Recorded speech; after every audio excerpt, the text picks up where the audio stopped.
नमस्कार दोस्तों, आज के वीडियो में हम बात करेंगे मोदी सरकार की 10 बड़ी गलतियों के बारे में।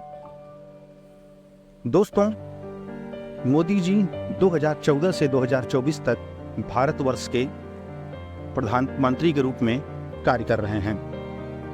उनके कार्यकाल में एक से एक अच्छे काम हुए और देश को नई ऊंचाइयां हासिल हुई। देश विदेश में भारत का सम्मान बढ़ा, भारत के गौरव में वृद्धि हुई।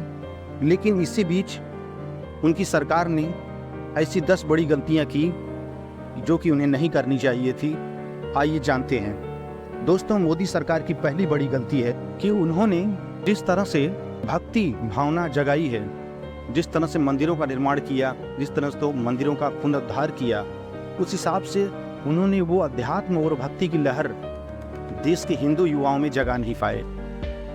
उनकी पार्टी ने जमीनी स्तर पे वो काम नहीं किए जिससे लोगों में भक्ति भावना और अध्यात्म और हिंदू धर्म को लेके या सनातन धर्म को लेके एक कट्टर जागृति आ पाए, जिसका खामियाजा आज देश भुगत रहा है। भाजपा सरकार अगर चाहती तो सनातन धर्म को लेके एक बहुत बड़ी क्रांति देश में आ सकती थी, लेकिन इस मामले में उनसे थोड़ी बहुत चूक हो चुकी है।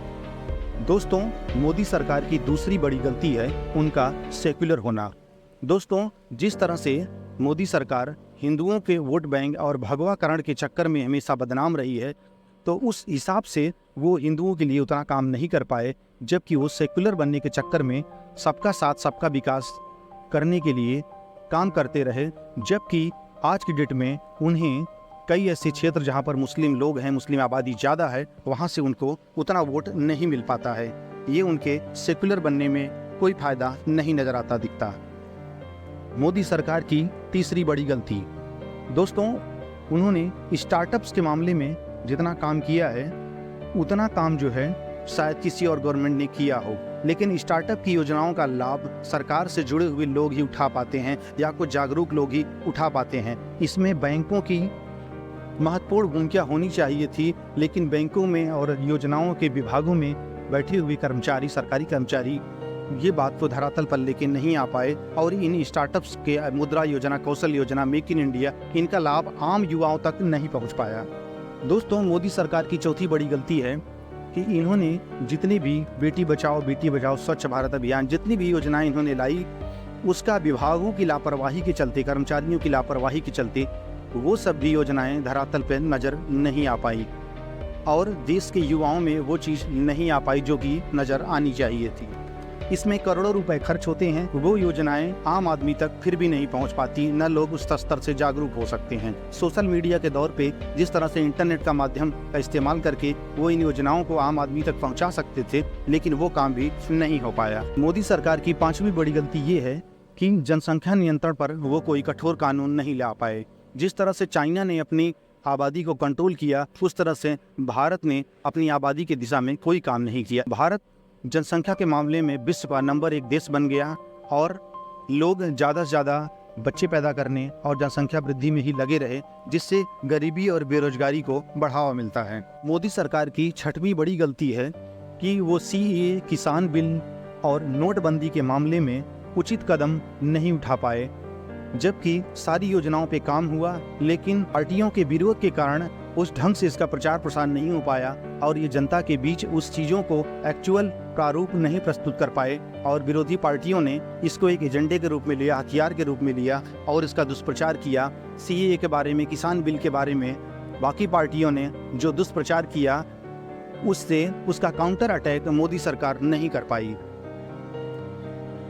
मोदी सरकार की सातवीं बड़ी गलती ये है कि काला धन के मामले में जो इन्होंने वादा किया था, उस वादे पर भी खरे नहीं उतर पाए। काला धन की वापसी विदेशों से नहीं हो पाई जिसका इन्होंने वादा किया था। काला धन के संबंध में भी कोई कठोर नियम नहीं लगा पाए, ना कोर्ट के द्वारा, ना संसद के द्वारा, जिससे विदेशों में जमा भारत का काला धन भारत में वापस नहीं आ सका। मोदी सरकार की आठवीं सबसे बड़ी गलती जो है आतंकवाद, पाकिस्तान, केरला और बंगाल के मामले में।